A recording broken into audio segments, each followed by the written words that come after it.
नमस्कार साथियों, आप सभी लोगों का बहुत बहुत स्वागत है। आज के इस नए क्लास में हम सभी लोग पढ़ने वाले हैं बीएसएससी ऑफिस अटेंडेंट यानी कार्यालय परिचारी भर्ती 2025 परीक्षा के लिए अति महत्वपूर्ण प्रश्न को देखेंगे। तो चलिए चलते हैं आज के पहला प्रश्न पे।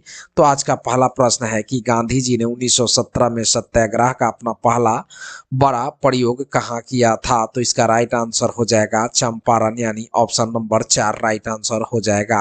अब चलते हैं नेक्स्ट प्रश्न यानी 2 नंबर प्रश्न पे। 2 नंबर प्रश्न है कि निम्नलिखित में से किस भारतीय नेता ने रॉलेट एक्ट 1919 के विरोध में केंद्रीय विधान परिषद से इस्तीफा दिया था।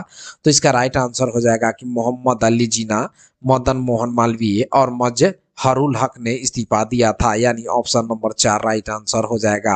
अब चलते हैं नेक्स्ट प्रश्न यानी 3 नंबर प्रश्न पे। 3 नंबर प्रश्न है कि वर्ष 1928 से 29 के दौरान बिहार प्रोविजनल कांग्रेस कमेटी के अध्यक्ष का पद किसने संभाला था। तो आप लोग बताएंगे कि 3 नंबर का राइट आंसर क्या होगा। तो अनुग्रह नारायण सिंह ने संभाला था, यानी ऑप्शन नंबर 2 राइट आंसर होगा। अब चलते हैं नेक्स्ट प्रश्न यानी 4 नंबर प्रश्न पे। 4 नंबर प्रश्न है कि निम्नलिखित में से नेताओं की कौन सी जोड़ी 1922 में मुंगेर में किसान सभा के आयोजन के लिए जिम्मेदार थी। तो आप लोग बताएंगे कि इसका राइट आंसर क्या होगा। तो इसका राइट आंसर हो जाएगा कि श्री कृष्ण सिंह और मोहम्मद जुबैर, यानी ऑप्शन नंबर 3 राइट आंसर हो जाएगा। अब चलते हैं नेक्स्ट प्रश्न यानी 5 नंबर प्रश्न। 5 नंबर प्रश्न है कि निम्नलिखित में से कौन सा सुमिलित नहीं है। तो इसका राइट आंसर हो जाएगा कृषक प्रजा पार्टी यानी अब्दुल हक, यानी ऑप्शन नंबर 4 राइट आंसर हो जाएगा। अब चलते हैं नेक्स्ट प्रश्न यानी 6 नंबर प्रश्न पे। 6 नंबर प्रश्न है कि 1920 में महात्मा गांधी द्वारा शुरू किया गया असहयोग आंदोलन किसका उद्देश्य था। तो आप लोग बताएंगे कि 6 नंबर का राइट आंसर क्या होगा। तो इसका राइट आंसर होगा स्वशासन, यानी ऑप्शन नंबर 1 राइट आंसर हो जाएगा। अब चलते हैं नेक्स्ट प्रश्न यानी 7 नंबर प्रश्न पे। 7 नंबर प्रश्न है कि 1928 में हुए बड़ौदा सत्याग्रह का नेतृत्व किस प्रमुख भारतीय नेता ने किया था, जो बढ़े हुए भूमि कर के विरोध एक प्रमुख सविनय अवज्ञा आंदोलन था। तो आप लोग बताएंगे कि 7 नंबर का राइट आंसर क्या होगा। तो इसका राइट आंसर होगा वल्लभ भाई पटेल, यानी ऑप्शन नंबर 2 हो जाएगा। अब चलते हैं नेक्स्ट प्रश्न यानी 8 नंबर प्रश्न पे। 8 नंबर प्रश्न है कि राज्यों में द्वैध शासन किस वर्ष लागू किया गया था। तो अब आप लोग बताएं कि राज्यों में द्वैध शासन किस वर्ष लागू किया गया था। तो इसका राइट आंसर होगा 1919, यानी ऑप्शन नंबर 2 राइट आंसर होगा। अब चलते हैं नेक्स्ट प्रश्न यानी 9 नंबर प्रश्न पे। 9 नंबर प्रश्न है कि 1932 का पूना समझौता डॉक्टर B.R. अम्बेडकर और किसके बीच हुआ था। तो आप लोग बताएंगे कि 9 नंबर का राइट आंसर क्या होगा। यानी 1932 का पूना समझौता डॉक्टर भीमराव अम्बेडकर और किसके बीच हुआ था। तो इसका राइट आंसर होगा महात्मा गांधी के बीच हुआ था, यानी ऑप्शन नंबर 1 हो जाएगा। अब चलते हैं नेक्स्ट प्रश्न यानी 10 नंबर प्रश्न पे। 10 नंबर प्रश्न है कि हिंदुस्तान सोशलिस्ट रिपब्लिकन आर्मी का गठन किसने किया था। तो आप लोग बताएंगे कि 10 नंबर का राइट आंसर क्या होगा। तो इसका राइट आंसर हो जाएगा कि सचिंद्र नाथ सन्याल ने गठन किया था, यानी ऑप्शन नंबर 4 राइट आंसर हो जाएगा। अब चलते हैं नेक्स्ट प्रश्न है यानी 11 नंबर प्रश्न पे कि सुभाष चंद्र बोस के नेतृत्व संभालने से पहले भारतीय राष्ट्रीय सेना के नेता कौन थे। तो आप लोग बताएंगे कि सुभाष चंद्र बोस के नेतृत्व संभालने से पहले भारतीय राष्ट्रीय सेना के नेता कौन थे। तो इसका राइट आंसर हो जाएगा कि मोहन सिंह थे, यानी ऑप्शन नंबर 2 राइट आंसर होगा। अब चलते हैं नेक्स्ट प्रश्न यानी 12 नंबर प्रश्न पे कि 12 नंबर प्रश्न है कि 1918 में खेरा सत्याग्रह के दौरान महात्मा गांधी ने किस नेता के साथ सहयोग किया था। तो आप लोग बताएंगे कि 12 नंबर का राइट आंसर क्या होगा। तो इसका राइट आंसर होगा सरदार वल्लभ भाई पटेल, यानी ऑप्शन नंबर 2 राइट आंसर हो जाएगा। अब चलते हैं नेक्स्ट प्रश्न यानी 13 नंबर प्रश्न पे कि भारत छोड़ो आंदोलन के बाद पहली समांतर सरकार किस शहर में स्थापित हुई थी। तो आप लोग बताएंगे कि 13 नंबर का राइट आंसर क्या होगा। यानी भारत छोड़ो आंदोलन के बाद पहली समांतर सरकार किस शहर में स्थापित हुई थी। तो इसका राइट आंसर हो जाएगा सततारा, यानी ऑप्शन नंबर 3 राइट आंसर है। सततारा महाराष्ट्र में है, यानी ऑप्शन नंबर 3 राइट आंसर है। अब चलते हैं नेक्स्ट प्रश्न यानी 14 नंबर प्रश्न पे कि आजाद हिंद फौज का गठन कहाँ हुआ था। तो आप लोग बताएंगे कि आजाद हिंद फौज का गठन कहाँ हुआ था। तो इसका गठन हुआ था सिंगापुर में, यानी 1942 में हुआ था, यानी ऑप्शन नंबर 1 राइट आंसर हो जाएगा। अब चलते हैं नेक्स्ट प्रश्न यानी 15 नंबर प्रश्न पे 15 नंबर प्रश्न है कि 3 जून 1947 के माउंट बेटन योजना के तहत विभाजन के परिणाम स्वरूप संविधान सभा की सदस्यता घटकर कितनी रह गई। तो आप लोग बताएंगे कि 15 नंबर का राइट आंसर क्या होगा। तो इसका राइट आंसर हो जाएगा कि 299 सदस्य रह गए, यानी ऑप्शन नंबर 3 राइट आंसर होगा। अब चलते हैं नेक्स्ट प्रश्न यानी 16 नंबर प्रश्न पे। 16 नंबर प्रश्न है कि अखिल भारतीय फॉरवर्ड ब्लॉक की स्थापना किसने किया था। तो आप लोग बताएंगे कि अखिल भारतीय फॉरवर्ड ब्लॉक की स्थापना किसने किया था। तो इसका राइट आंसर हो जाएगा कि सुभाष चंद्र बोस ने किया था, यानी ऑप्शन नंबर 2 राइट आंसर हो जाएगा। अब चलते हैं नेक्स्ट प्रश्न यानी 17 नंबर प्रश्न पे कि 1947 में भारत के विभाजन के दौरान भारत और पाकिस्तान के बीच सीमांकन करने का काम किसने किया था। तो आप लोग बताएंगे कि 17 नंबर का राइट आंसर क्या होगा। तो इसका राइट आंसर हो जाएगा कि सिरिल रेडक्लिफ ने किया था, यानी ऑप्शन नंबर 1 राइट आंसर हो जाएगा। अब चलते हैं नेक्स्ट प्रश्न यानी 18 नंबर प्रश्न पे कि भारत छोड़ो प्रस्ताव कब पारित किया गया था। तो आप लोग बताएंगे कि भारत छोड़ो प्रस्ताव कब पारित किया गया था। तो इसका राइट आंसर हो जाएगा कि 8 अगस्त 1942 को पारित किया गया था, यानी ऑप्शन नंबर 2 हो जाएगा। अब चलते हैं नेक्स्ट प्रश्न यानी 19 नंबर प्रश्न पे। 19 नंबर प्रश्न है कि भोपाल की जलियांवाला घटना कब हुई थी। तो आप लोग बताएंगे कि भोपाल की जलियांवाला घटना कब हुई थी। तो इसका राइट आंसर हो जाएगा 1949 में हुई थी, यानी ऑप्शन नंबर 4 राइट आंसर होगा। अब चलते हैं नेक्स्ट प्रश्न यानी 20 नंबर प्रश्न पे। 20 नंबर प्रश्न है कि प्रजा मंडल आंदोलन के दौरान जोधपुर जेल में अव्यवस्था व अन्याय के विरोध भूख हड़ताल करने के कारण स्वास्थ्य खराब हो जाने से 19 जून 1942 को किस स्वतंत्रता सेनानी की मृत्यु हुई थी। तो आप लोग बताएंगे कि 20 नंबर का राइट आंसर क्या होगा। तो इसका राइट आंसर हो जाएगा कि बाल मुकुंद बिस्सा की मृत्यु हो गई थी, यानी ऑप्शन नंबर 3 राइट आंसर हो जाएगा। अब चलते हैं नेक्स्ट प्रश्न यानी 21 नंबर प्रश्न पे।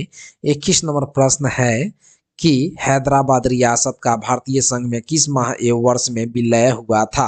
तो आप लोग बताएंगे कि हैदराबाद रियासत का भारतीय संघ में किस माह एवं वर्ष में विलय हुआ था। तो इसका राइट आंसर हो जाएगा कि सितंबर 1948 में, यानी ऑप्शन नंबर 1 हो जाएगा। अब चलते हैं नेक्स्ट प्रश्न यानी 22 नंबर प्रश्न पे। 22 नंबर प्रश्न है कि तत्कालीन बॉम्बे राज को वर्तमान में महाराष्ट्र और किस राज्य बनाने के लिए विभाजित किया गया था, यानी किस राज्य को विभाजित करने के लिए बनाया गया था। तो इसका राइट आंसर हो जाएगा 22 नंबर का राइट आंसर हो जाएगा गुजरात, यानी ऑप्शन नंबर 3 यानी गुजरात को। चलते हैं नेक्स्ट प्रश्न यानी 23 नंबर प्रश्न पे। 23 नंबर प्रश्न है कि वर्ष 1956 में भाषा के आधार पर सबसे पहले किस भारतीय राज्य का निर्माण किया गया था। तो आप लोग बताएंगे कि 23 नंबर का राइट आंसर क्या होगा। यानी वर्ष 1956 में भाषा के आधार पर सबसे पहले किस भारतीय राज्य का निर्माण किया गया। तो इसका राइट आंसर हो जाएगा कि आंध्र प्रदेश राज्य को निर्माण किया गया, यानी ऑप्शन नंबर 1 हो जाएगा। अब चलते हैं नेक्स्ट प्रश्न यानी 24 नंबर प्रश्न पे। 24 नंबर प्रश्न है कि 1966-67 में सरकार की क्षेत्रीय नीति किससे संबंधित थी। तो आप लोग बताएंगे कि 1966-67 में सरकार की क्षेत्रीय नीति किससे संबंधित थी। तो इसका राइट आंसर हो जाएगा कि राज्यों में भोजन के व्यापार पर प्रतिबंध, यानी ऑप्शन नंबर 1 हो जाएगा। अब चलते हैं नेक्स्ट प्रश्न यानी 25 नंबर प्रश्न पे। 25 नंबर प्रश्न है कि लॉन्स नायक अल्बर्ट एक्का की मृत्यु निम्न में से कौन सा युद्ध लड़ते समय हुई थी। तो आप लोग बताएंगे कि 25 नंबर का राइट आंसर क्या होगा। तो इसका राइट आंसर हो जाएगा भारत पाक युद्ध, यानी 1971 ईस्वी में हो जाएगा। अब चलते हैं नेक्स्ट प्रश्न यानी 26 नंबर प्रश्न है कि कश्मीर के काबाली ने किस युद्ध में भाग लिया था। तो आप लोग बताएंगे कि कश्मीर के काबाली ने किस युद्ध में भाग लिया था। तो इसका राइट आंसर हो जाएगा कि 1947-48 के युद्ध में, यानी ऑप्शन नंबर 1 राइट आंसर हो जाएगा। अब चलते हैं नेक्स्ट प्रश्न यानी 27 नंबर प्रश्न पे। 27 नंबर प्रश्न है कि पट्टालिम मक्कल कांची किस राज्य से संबंधित है। तो आप लोग बताएंगे कि पट्टालिम मक्कल कांची किस राज्य से संबंधित है। तो इसका राइट आंसर होगा कि तमिलनाडु राज्य से, यानी ऑप्शन नंबर 1 हो जाएगा। अब चलते हैं नेक्स्ट प्रश्न यानी 28 नंबर प्रश्न पे। 28 नंबर प्रश्न है कि शेतकारी संगठन की स्थापना किसने की। तो आप लोग बताएंगे कि शेतकारी संगठन की स्थापना किसने की। तो इसका राइट आंसर हो जाएगा शरद अनंतराव जोशी, यानी ऑप्शन नंबर 2 हो जाएगा। अब चलते हैं नेक्स्ट प्रश्न यानी 29 नंबर प्रश्न पे। 29 नंबर प्रश्न है कि निम्नलिखित में से कौन सी भारत की एक रियासत है जिसने प्रारंभ में भारतीय संघ में शामिल होने का विरोध किया था। तो इसका राइट आंसर हो जाएगा जाएगा कि हैदराबाद, यानी ऑप्शन नंबर 2 हो जाएगा। अब चलते हैं नेक्स्ट प्रश्न यानी 30 नंबर प्रश्न पे। 30 नंबर प्रश्न है कि जय जवान जय किसान का नारा किसके द्वारा दिया गया था। तो आप लोग बताएंगे कि जय जवान जय किसान का नारा किसके द्वारा दिया गया था। तो यह नारा लाल बहादुर शास्त्री जी के द्वारा दिया गया था, यानी ऑप्शन नंबर 3 राइट आंसर हो जाएगा। जय जवान जय किसान का नारा देश के दूसरे प्रधानमंत्री लाल बहादुर शास्त्री जी ने 1965 में दिया था। अब चलते हैं नेक्स्ट प्रश्न यानी 31 नंबर प्रश्न पे। 31 नंबर प्रश्न है कि 1902 में सिताबदियारा बिहार में किसका जन्म हुआ था। तो आप लोग बताएंगे कि 1902 में सिताबदियारा बिहार में किसका जन्म हुआ था। तो जयप्रकाश नारायण जी का जन्म हुआ था, यानी ऑप्शन नंबर 1 राइट आंसर हो जाएगा। लोकनायक जयप्रकाश का जन्म 11 अक्टूबर 1902 को सिताबदियारा बिहार में हुआ था। अब चलते हैं नेक्स्ट प्रश्न यानी 32 नंबर प्रश्न पे। कांग्रेस समाजवादी पार्टी के किस संस्थापक सदस्य और भारत छोड़ो आंदोलन में सक्रिय भागीदार ने 19वीं शताब्दी के दौरान स्वतंत्रता के बाद राजनीतिक छोड़ दी थी। तो आप लोग बताएंगे कि 32 नंबर का राइट आंसर क्या होगा। तो इसका राइट आंसर होगा कि अच्युत स्पटवर्धन, यानी ऑप्शन नंबर 3 राइट आंसर हो जाएगा। अब चलते हैं नेक्स्ट प्रश्न यानी 33 नंबर प्रश्न पे। 33 नंबर प्रश्न है कि जाति व्यवस्था में हो रहे अन्याय पर प्रकाश डालने वाली पुस्तक गुलामगिरी किसने लिखी थी। तो आप लोग बताएंगे कि 33 नंबर का राइट आंसर क्या होगा। तो इसका राइट आंसर होगा कि ज्योतिबा फूले, यानी ऑप्शन नंबर 4 राइट आंसर हो जाएगा। अब चलते हैं नेक्स्ट प्रश्न यानी 34 नंबर प्रश्न पे। 34 नंबर प्रश्न है कि साइंटिफिक सोसाइटी की स्थापना किसने की। तो आप लोग बताएंगे कि साइंटिफिक सोसाइटी की स्थापना किसने की। तो इसका राइट आंसर होगा कि सर सैयद अहमद खां, यानी ऑप्शन नंबर 2 हो जाएगा। अब चलते हैं नेक्स्ट प्रश्न यानी 35 नंबर प्रश्न पे। 35 नंबर प्रश्न है कि किस विद्वान ने जनजातियों को हरिजन कहकर संबोधित किया।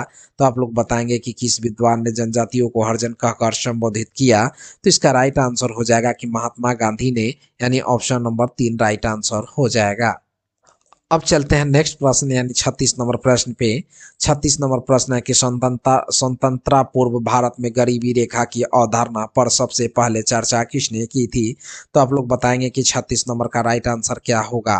तो 36 नंबर का राइट आंसर हो जाएगा कि दादा भाई नौरोजी ने, यानी ऑप्शन नंबर 1 हो जाएगा। अब चलते हैं नेक्स्ट प्रश्न यानी 37 नंबर प्रश्न पे। 37 नंबर प्रश्न है कि निम्न में से किस पत्रिका का संपादन पंडित रविशंकर शुक्ल ने नहीं किया। तो आप लोग बताएंगे कि 37 नंबर का राइट आंसर क्या होगा। तो इसका राइट आंसर हो जाएगा सरस्वती, यानी ऑप्शन नंबर 1 हो जाएगा। अब चलते हैं नेक्स्ट प्रश्न यानी 38 नंबर प्रश्न पे। 38 नंबर प्रश्न है कि 1893 में शिकागो में आयोजित अखिल विश्व धर्म सम्मेलन धर्म संसद में निम्नलिखित में से किसने भाग लिया था। तो आप लोग बताएंगे कि 38 नंबर का राइट आंसर क्या होगा। तो इसका राइट आंसर हो जाएगा कि स्वामी विवेकानंद, यानी ऑप्शन नंबर 4 हो जाएगा। अब चलते हैं नेक्स्ट प्रश्न यानी 39 नंबर प्रश्न पे। किस भारतीय राजनीतिक नेता को लोकनायक कहा जाता था। तो आप लोग बताएंगे कि किस भारतीय राजनीतिक नेता को लोकनायक कहा जाता था। तो इसका राइट आंसर हो जाएगा कि जयप्रकाश नारायण जी को कहा जाता था, यानी ऑप्शन नंबर 2। अब चलते हैं नेक्स्ट प्रश्न यानी आज का लास्ट प्रश्न 40 नंबर पे। नर्मदा नदी पर आधारित प्रसिद्ध पुस्तक सौंदर्य की नदी नर्मदा के लेखक कौन है। तो आप लोग बताएंगे कि नर्मदा नदी पर आधारित प्रसिद्ध पुस्तक सौंदर्य की नदी नर्मदा के लेखक कौन है। तो इसका राइट आंसर हो जाएगा कि श्री अमृतलाल बेगर, यानी option number A 1 right answer होगा। अगर यह सेशन आप लोगों को अच्छी लगी हो तो चैनल को सब्सक्राइब और वीडियो को शेयर और लाइक करना ना भूले। धन्यवाद।